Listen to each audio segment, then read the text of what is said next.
उसको हम हमेशा हमेशा के लिए स्मृति ग्रंथ के रूप में याद करते रहे।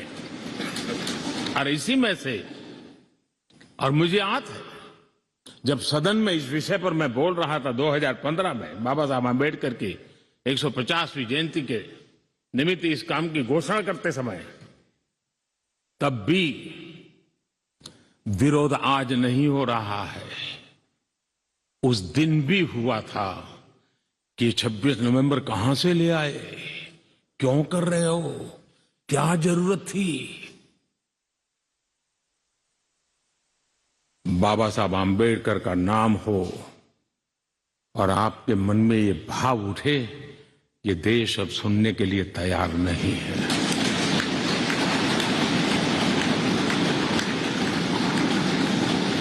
और आज अब भी बड़ा दिल रख करके खुले मन से बाबा साहब आंबेडकर जैसे मनीषियों ने देश को जो दिया है, इसका पुण्य स्मरण करने की तैयारी ना होना, ये भी एक चिंता का विषय है। साथियों, भारत एक संवैधानिक लोकतांत्रिक परंपरा है। राजनीतिक दलों का अपना एक अहम महत्व है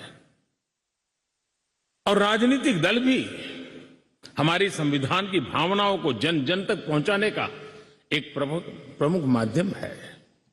लेकिन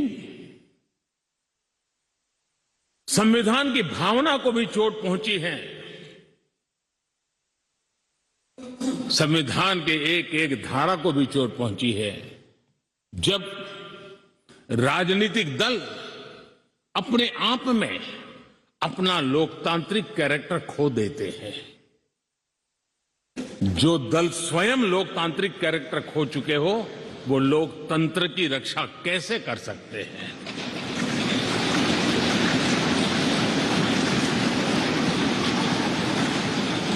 आज देश में कश्मीर से कन्याकुमारी, हिंदुस्तान के हर कोने में जाइए,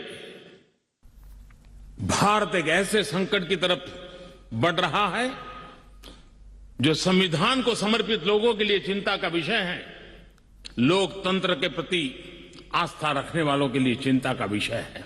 और वो है पारिवारिक पार्टियां।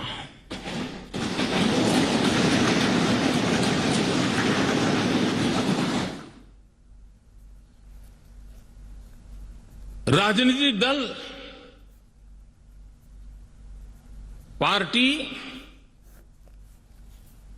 For the family, party by the family,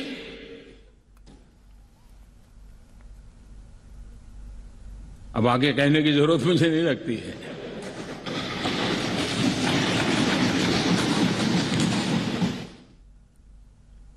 Kashmir से कन्याकुमारी हरी राजनीतिक दलों की तरफ देखिए, ये लोकतंत्र की भावना के खिलाफ है।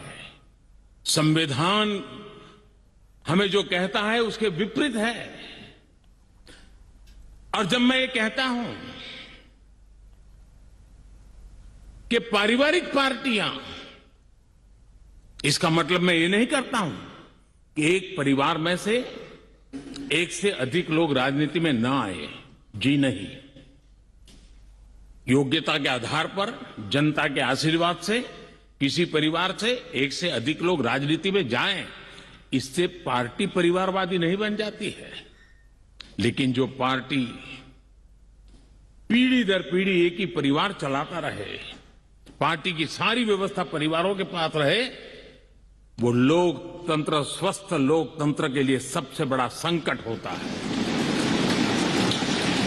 और आज संविधान के दिवस पर संविधान में विश्वास करने वाले, संविधान को समझने वाले, संविधान को समर्पित सभी देशवासियों से मैं आग्रह करूंगा कि देश में एक जागरूकता लाने की आवश्यकता है।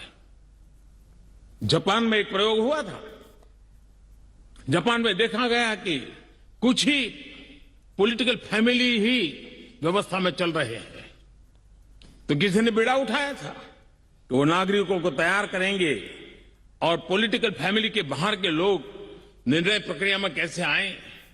और बड़ी सफलतापूर्वक 30-40 साल लगे, लेकिन करना पड़ा।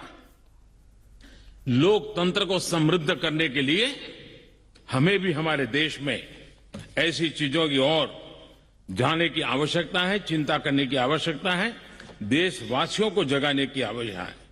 उसी प्रकार से हमारे यहां